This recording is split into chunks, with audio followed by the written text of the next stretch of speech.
जय हिंद दोस्तों, आप सबका आपके अपने YouTube चैनल टारगेट सीखो पर एक बार फिर से स्वागत है। दोस्तों, आज की इस वीडियो में हम लोग स्टैटिक जीके का एक महत्वपूर्ण टॉपिक पढ़ेंगे जो होगा भारत की प्रमुख ऐतिहासिक लड़ाइयों से संबंधित, यानी जो भी भारत में हिस्टोरिकल वार हुए हैं, किसके किसके मध्य हुए हैं और कब कब हुए हैं, तो उसको हम लोग देखेंगे और उस युद्ध में कौन जीता या कौन हारा था। तो पहला युद्ध है हमारे सामने चंदावर का युद्ध। क्या है चंदावर का युद्ध, कब हुआ था? तो पूछा जाए अगर आपसे तो आप बताएंगे 1194 ईस्वी में। कब हुआ था? 1194 ईस्वी में चंदावर का युद्ध हुआ था। अगर आपसे सवाल करता है किसने किसको हराया था या कौन कौन का युद्ध ये किसके किसके मध्य हुआ था, तो मोहम्मद गोरी, किसके? मोहम्मद गोरी है, मोहम्मद नहीं, मोहम्मद गोरी ने जो है किसको हराया था? राजा जयचंद को, राजा जयचंद को हराया। दोनों सवाल आप याद कर सकते हैं यहाँ पे कि किसके किसके मध्य हुआ था। तो ये मध्य हुआ था मोहम्मद गोरी और जयचंद के बीच। कौन हारा कौन जीता? तो मोहम्मद गोरी जीता था और राजा जयचंद हारे थे। ये किस युद्ध में? चंदावर के पहले युद्ध, चंदावर का जो युद्ध हुआ था 1194 ईस्वी में। ठीक है, दूसरा सवाल हमारे पास खानवा का युद्ध। किसका? इंपॉर्टेंट है ये, खानवा का युद्ध। तो खानवा का युद्ध किसके बीच हुआ था और कब हुआ था? तो खानवा का युद्ध हुआ था 1527 ईस्वी में। कितने में? 1527 ईस्वी में। अगर आपसे पूछे किसके किसके मध्य हुआ था, कौन जीता और इस युद्ध को कौन हारा था, तो ये युद्ध हुआ था आपका किसके? बाबर के साथ। बाबर के साथ युद्ध हुआ था। बाबर ने किसको हराया था? तो बाबर ने हराया था आपको राणा सांगा को। राणा सांगा को बाबर ने इस युद्ध में हराया था। कौन सा युद्ध था वो? चंदावर का युद्ध था। ठीक है, अगला सवाल है तराइन का पहला युद्ध। तराइन में जो युद्ध हुए थे उसमें जो तराइन का पहला युद्ध है वो 1191 ईस्वी में हुआ था। 1191 ईस्वी में हुआ था। यहाँ भी कौन था? यहाँ मोहम्मद गोरी था। कौन? यही मोहम्मद गोरी यहाँ भी था। तो ये हो जाएगा आपका मोहम्मद गोरी ने, यानी पृथ्वीराज चौहान ने यहाँ पे किसको हराया था? मोहम्मद गोरी को। तो ऐसे लिख सकते हैं कि पृथ्वीराज चौहान और मोहम्मद गोरी के मध्य हुआ था, लेकिन पृथ्वीराज चौहान ने हराया था किसे? मोहम्मद गोरी को। मोहम्मद गोरी को इस युद्ध में हराया था। याद रखिएगा, तराइन का जो पहला युद्ध हुआ था इंपॉर्टेंट युद्ध है। तराइन का पहला युद्ध 1191 ईस्वी में हुआ था। पृथ्वीराज चौहान ने मोहम्मद गोरी को हराया था। इतनी बात याद रखिएगा। फिर इसके बाद एक साल बाद फिर युद्ध होता है जिसको नाम दिया गया है तराइन का दूसरा युद्ध। एक तराइन का प्रथम युद्ध है और एक तराइन का द्वितीय युद्ध है या दूसरा युद्ध है, जो कि 1191 के बाद 1192 में होता है। याद कर सकते हैं, बहुत आसान है। पहला युद्ध 91 में होता है और दूसरा युद्ध कब होता है? 92 में होता है। अब यहाँ क्या होगा? अब यहाँ स्थिति पलट जाती है। अभी तक 1191 में जो तराइन का पहला युद्ध हुआ था वहाँ पृथ्वीराज चौहान ने मोहम्मद गोरी को हराया था, लेकिन 1192 में जो युद्ध होता है, तराइन का दूसरा युद्ध जो होता है, उसमें मोहम्मद गोरी ने पृथ्वीराज चौहान को हरा दिया था। तो क्या लिखेंगे? मोहम्मद गोरी ने पृथ्वीराज चौहान को हराया। पृथ्वीराज चौहान को हराया था। ठीक है, याद रखिएगा इस चीज़ को, बहुत इंपॉर्टेंट है ये दोनों युद्ध। अभी क्या होता है कि 1191 में जो लड़ाई होती है वो तराइन का पहला युद्ध कहलाता है और उसमें क्या होता है, पृथ्वीराज चौहान ने मोहम्मद गोरी को हरा दिया था। एक साल के बाद मोहम्मद गोरी फिर से आता है तराइन के दूसरे युद्ध में, तराइन के मैदान में, और दूसरा युद्ध जो होता है वो 1192 ईस्वी में हो जाता है, एक साल के बाद ही। और इसमें उल्टा हो जाता है, मोहम्मद गोरी ने पृथ्वीराज चौहान को ही क्या कर दिया? हरा दिया। ठीक है दोस्तों, इसके बाद अगला सवाल है पानीपत की पहली लड़ाई। इंपॉर्टेंट है, सबसे ज़्यादा एग्जाम में यही पूछा जाता है आपसे कि पानीपत की पहली लड़ाई कब हुई थी। तो पानीपत की जो लड़ाई हुई थी वो 3 लड़ाइयाँ हुई थी। कितनी हुई थी? 3। तो पहली लड़ाई हम लोग देखते हैं कि पानीपत का जो पहला युद्ध हुआ था वो हुआ था आपका 1526 ईस्वी में। कब हुआ था? 1526। मोस्ट इंपॉर्टेंट है, आप इसे याद रखिएगा। 1526 में जो युद्ध हुआ था उसका नाम क्या था? पानीपत की पहली लड़ाई।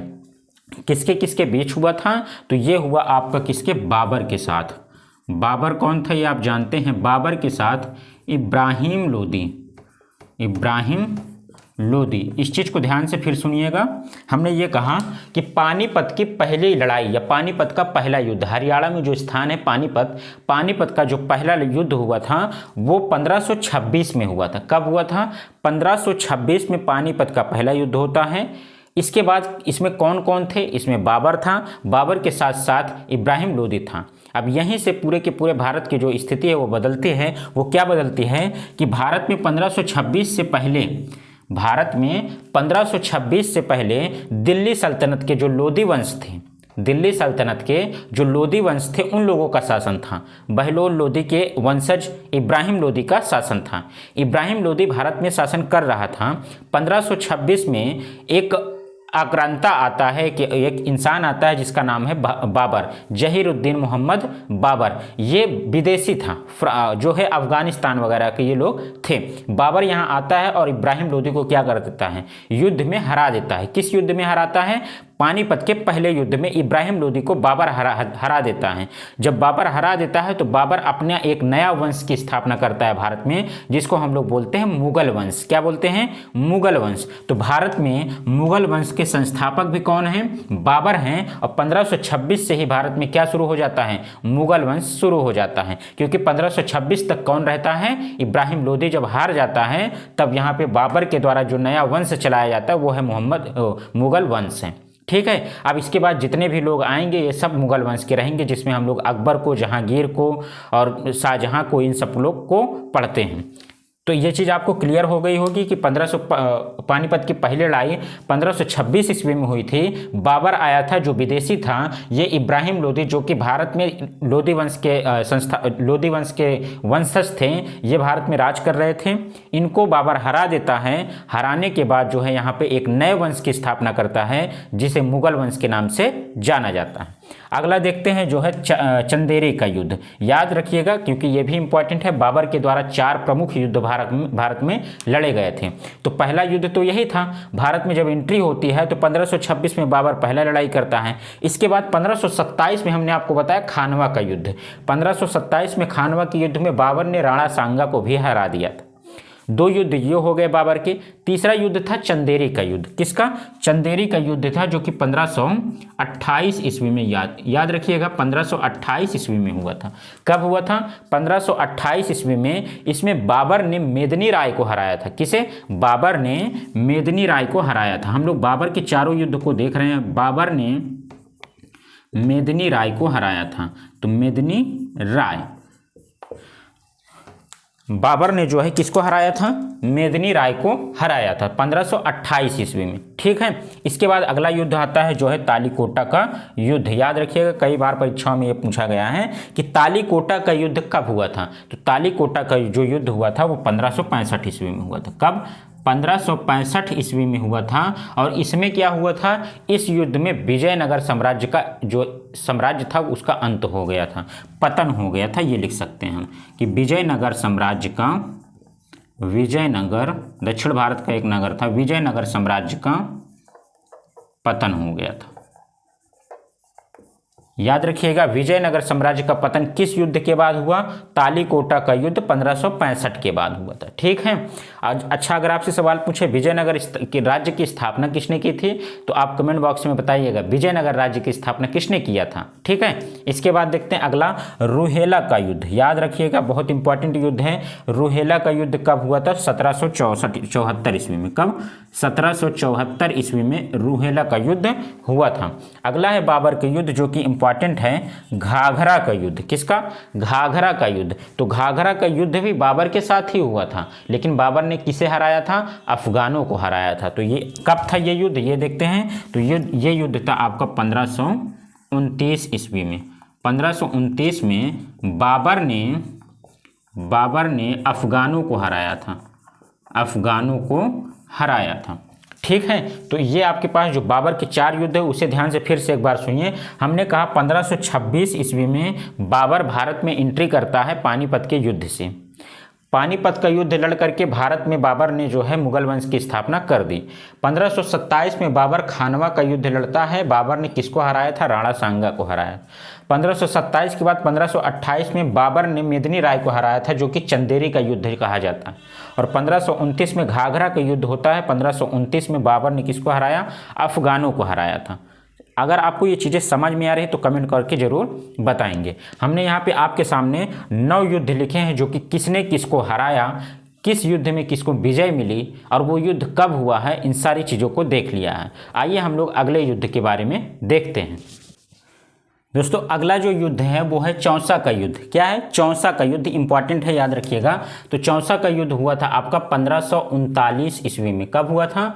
1539 में हुआ था, क्योंकि 1529 तक बाबर यहाँ पे था और 1530 में बाबर की मृत्यु हो गई। उसके बाद जो बाबर का पुत्र था हुमायूं, वो संभालता है भारत को। जब भारत को वो संभालता है तो उसका एक सेनापति रहता है जिसका नाम शेर शाह था। क्या नाम था? शेर शाह सूरी, जिसे हम लोग बोलते हैं। तो शेर शाह क्या करता है? हुमायूं को ही हरा देता है युद्ध में। कब हराता है वो? चौसा के युद्ध में 1539 में हुमायूं को शेर शाह सूरी, हुमायूं एक जो है राजा था और शेर शाह सूरी कौन था? एक सैनिक था, सेनापति था। उसने शेर शाह सूरी ने हुमायूं को क्या कर दिया? युद्ध में हरा देता है। चौसा के युद्ध में 1539 में हराता है। तो यहाँ हम लोग क्या लिख सकते हैं कि शेर शाह ने, किसने? शेर शाह या शेर शाह सूरी ने हुमायूं को हराया। और हुमायूं कौन था? आप सभी को पता है, हुमायूं था बाबर का सबसे बड़ा पुत्र। बाबर का सबसे बड़ा पुत्र कौन था? हुमायूं था। और हुमायूं को युद्ध में किसने हराया? तो शेर शाह सूरी ने हराया, जो कि कौन सा युद्ध था? चौसा का युद्ध था। ठीक है दोस्तों। इसके बाद एक युद्ध में वो और हराता है बाबर हुमायूं को। कौन सा युद्ध? वो है कन्नौज का युद्ध। अभी इसे देखते हैं। कन्नौज का युद्ध होता है 1540 में। कब होता है? एक साल के बाद फिर से होता है कन्नौज में एक युद्ध। 1539 में चौसा का युद्ध होता है, जिसमें शेरशाह ने हुमायूं को हरा दिया था। 1540 में फिर से एक बार युद्ध होता है कन्नौज में। तो कन्नौज का जो युद्ध होता है, इसमें भी क्या होता है? शेर शाह ने जो है हुमायूं को हरा दिया था। तो यहाँ हम लोग लिख सकते हैं कि शेर शाह ने हुमायूं को हराया, है ना? हुमायूं को हराया। तो ये दोनों चीज़ें याद रखिएगा। एक 1539 याद रखिएगा। 1539 में शेरशाह ने हुमायूं को हराया चौसा के युद्ध में। 1540 में कन्नौज का युद्ध होता है, शेरशाह ने हुमायूं को हराया। हुमायूं कौन था? ये चीज़ हमने आपको बता दिया। हुमायूं बाबर का सबसे बड़ा पुत्र था। बाबर के 4 पुत्र थे, उसमें से सबसे बड़ा पुत्र कौन था? हुमायूं था। हुमायूं के बारे में एक कथन है, एक कोटेशन है कि हुमायूं जिंदगी भर लड़खड़ाता रहा और सीढ़ियों से लड़खड़ा कर गिरा और मर गया। क्योंकि ये जिंदगी भर क्या रहा? जीवन में कभी सुख नहीं पाया था हुमायूं, भागता ही रह गया था। ठीक है, क्योंकि इसके पिता बाबर ने कहा था अपने छोटे भाइयों को प्यार दीजिएगा, अपने छोटे भाइयों को सब कुछ सही से बांट दीजिएगा सारा चीज़। इसने क्या कर दिया?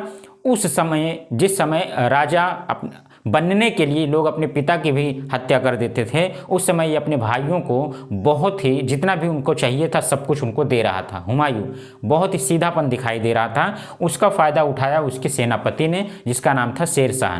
और शेर शाह ने भी क्या कर दिया? हुमायूं को 2 बार युद्ध में हराया। उस वजह से हुमायूं क्या करता है? भारत छोड़ करके भाग जाता है। ये भारत छोड़ करके 1540 में भागता है और 15 साल बाद 1555 ईस्वी में जो भारत वापस आता है। कौन? हुमायूं। इसके बाद अगला युद्ध है बक्सर का युद्ध। बक्सर का युद्ध बहुत इंपॉर्टेंट युद्ध है इतिहास में। बक्सर का युद्ध होता है 1764 ईस्वी में। कब? 1764 ईस्वी में होता है। अगर आपसे सवाल किया जाए कि बक्सर का युद्ध किसके किसके मध्य हुआ था, तो 1764 में अंग्रेजों ने किसको? अंग्रेजों ने मीर कासिम को हराया। किसको? मीर कासिम को हराया। किसने? अंग्रेजों ने 1764 ईस्वी में, जिसको हम लोग बक्सर का युद्ध के नाम से जानते हैं। तो बक्सर का युद्ध 1764 में मीर कासिम को हरा दिया जाता है। किसके द्वारा? अंग्रेजों के द्वारा। इन तीनों युद्धों को याद रखिएगा। अगला आता है सबसे महत्वपूर्ण युद्ध, हल्दी घाटी का युद्ध। सबने सुना होगा, बहुत ही महत्वपूर्ण युद्ध है। हल्दी घाटी का युद्ध भारत के मुगल वंश के सबसे महान सम्राट जिसे हम लोग कहते हैं अकबर महान, उनके साथ हुआ था। किसका, कब हुआ था? तो 1576 ईस्वी में। कब हुआ था दोस्तों? 1576 ईस्वी में हुआ था हल्दी घाटी का युद्ध। 1576 हल्दी घाटी का युद्ध हुआ था। किसके किसके मध्य हुआ था? अकबर के मध्य। अकबर ने हराया था, किसे हराया था? अकबर ने महाराणा प्रताप को हराया था। बहुत इंपॉर्टेंट है, बहुत ही शानदार युद्ध है ये। महाराणा प्रताप को हराया था, याद रखिएगा। फिर से हमने कहा कि हल्दी घाटी का युद्ध बहुत ही ज़्यादा महत्वपूर्ण है। तो हल्दी घाटी का युद्ध होता है 1576 ईस्वी में। अकबर ने भारत के जो महाराणा प्रताप थे उनको क्या किया? हरा दिया था। इसके बाद आता है प्लासी का युद्ध। प्लासी का युद्ध आप सभी जानते हैं 1757 में। 1857 की बात नहीं कर रहे हैं, हमने कहा 1857 से 100 साल पीछे चले जाइए तो प्लासी का युद्ध होता है 1757 में। कब होता है? 1757 में होता है। अगर आपसे पूछे कि ये युद्ध किसके किसके मध्य हुआ था तो ये इंपॉर्टेंट है, याद। प्लासी का जो युद्ध 1757 में हुआ था वो अंग्रेजों ने जो है हराया था। किसे हराया था? अंग्रेजों ने सिराजुद्दौला को हराया था। सिराजुद्दौला का नाम भी आपने सुना होगा। तो यहाँ हम लोग लिख देते हैं अंग्रेजों ने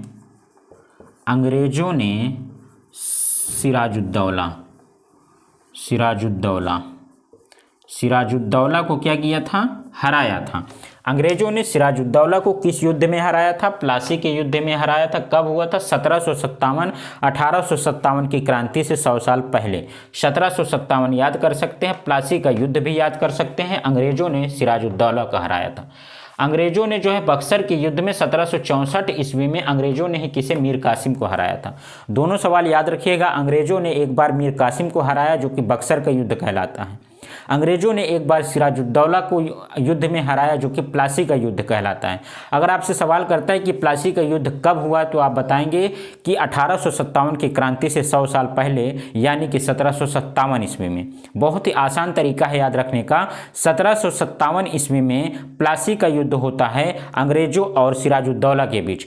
सिराजुद्दौला इस युद्ध में हार जाता है। इससे पहले जो है 1764 ईस्वी में बक्सर के युद्ध के नाम से एक युद्ध होता है जिसमें अंग्रेजों ने मीर कासिम को हराया था। दोनों सवाल याद हो जाएंगे। अगला युद्ध है वांडीवास के युद्ध। मोस्ट इंपॉर्टेंट युद्ध है। 1760 ईस्वी में होने वाला युद्ध। कब हुआ था? 1760 ईस्वी में हुआ था। याद रखिएगा, बहुत आसान तरीका है याद करने का।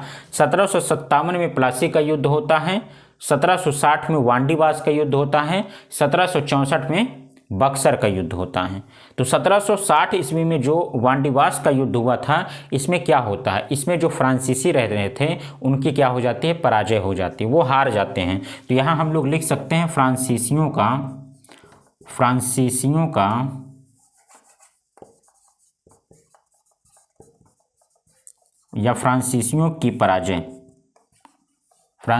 की पराजय या हार। फ्रांसीसियों की पराजय किस युद्ध में होती है? तो वांडीवास के युद्ध में 1760 ईस्वी में होती है। अगला है पानीपत का। हमने बताया था आपके सामने 3 युद्ध है। पानीपत का तीसरा युद्ध 1761। 60 के बाद क्या आएगा? 61 आएगा। 1760 के बाद 1761 आएगा, ऐसे याद कर लीजिएगा। 1761 ईस्वी में जो है युद्ध होता है पानीपत का, तीसरी लड़ाई होती है। किसके किसके मध्य होती है? जो तीसरी लड़ाई हुई थी वो 1761 में हुई थी। किनके किनके मध्य हुआ था? तो अहमद शाह अब्दाली, नाम सुना होगा कहीं ना कहीं, तो आपने इतिहास में नाम सुना होगा। अहमद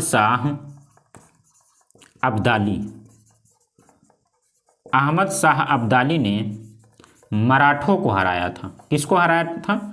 मराठों को हराया था। किस युद्ध में हराया था? 1761 में अहमद शाह अब्दाली ने मराठों को हराया था पानीपत की तीसरी लड़ाई में।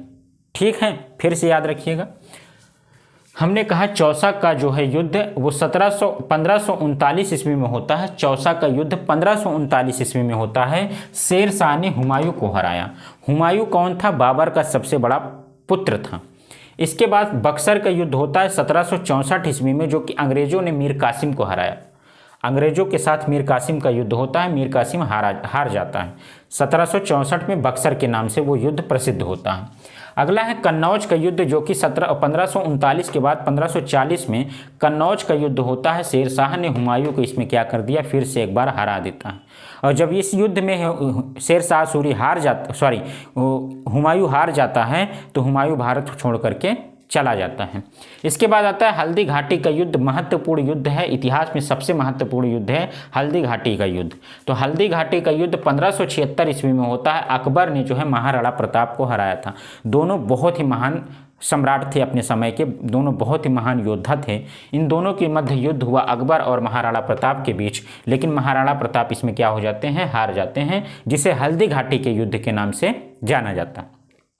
अगला है प्लासी का युद्ध, जो कि इंपॉर्टेंट है। प्लासी की युद्ध 1857 क्रांति होने से 100 साल पहले 1757 में होती है। अंग्रेजों और उसके साथ साथ सिराजुद्दौला के बीच में यह युद्ध होता है, जिसमें सिराजुद्दौला की क्या होती है, हार हो जाती है। अगला है वांडीवास का युद्ध, जो कि 1760 ईस्वी में होता है। कब होता है, 1760 ईस्वी में होता है। इस युद्ध से क्या निर्णय निकलता है, फ्रांसीसी जो भारत में थे उनकी हार हो जाती है, उनकी पराजय हो जाती है। अगला है पानीपत की तीसरी लड़ाई, जो कि 1761 ईस्वी में है। अहमद शाह अब्दाली ने मराठों को हरा दिया था। किसने, अहमद शाह अब्दाली ने मराठों को हराया था 1761 ईस्वी में, पानीपत की तीसरी लड़ाई के नाम से। पानीपत का पहला युद्ध आपको हमने बताया 1526 ईस्वी में। अगर आपको पानीपत का दूसरा युद्ध जानना है तो 1556 ईस्वी में पानीपत का दूसरा युद्ध हुआ था, सेकंड युद्ध हुआ था। ठीक है, तो ये रहे आपके भारत के जितने भी महत्वपूर्ण ऐतिहासिक लड़ाइयाँ या युद्ध हुए, वो कब हुए, किसके मध्य हुए, उसमें किसकी पराजय हुई या किसकी विजय हुई, इन सब के बारे में हम लोगों ने आज की वीडियो में देखा है। दोस्तों, अगर आपको ये कंटेंट अच्छा लगा हो, आपको ये वीडियो पसंद आई हो, तो इसे शेयर जरूर करें। एक लाइक करके बताएं कि आपको ये चीज़ें पसंद आ रही हैं, और कमेंट करके भी आप बता सकते हैं। ठीक है दोस्तों, चैनल पे नए हैं तो चैनल को सब्सक्राइब करना ना भूलें, और ऐसी हमारी वीडियो देखते रहिए। बहुत बहुत धन्यवाद। Thank you so much. Best of luck.